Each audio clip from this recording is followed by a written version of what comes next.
உங்களுக்கு பிடித்த கிழமையில் அல்லது புதன்கிழமை அல்லது புதனுடைய நட்சத்திரத்தில் அல்லது எந்த ஒரு விதத்திலேயாவது நீங்கள் கூவாகம் அரவானை வழிபட்டிருந்தால் அந்த வழிபாடு பூர்த்தியாகிறது. திருவெண்காடு சென்று புதன் ஸ்தலத்தை வழிபடணும். திருவெண்காடு ஈசனை வழிபட வேண்டும்.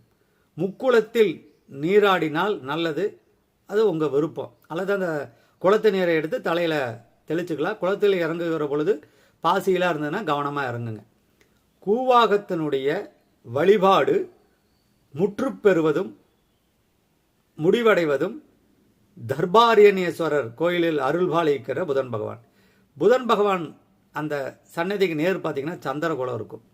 அப்போ மனோகாரகனான சந்திரனும் புத்திநாதனான புதன் பகவானையும் நாம் வழிபட வேண்டும். வாழ்வில் எவ்வளவோ சங்கடங்கள் வருது, கவலைப்படாதீங்க. புதனும் சந்திரனும்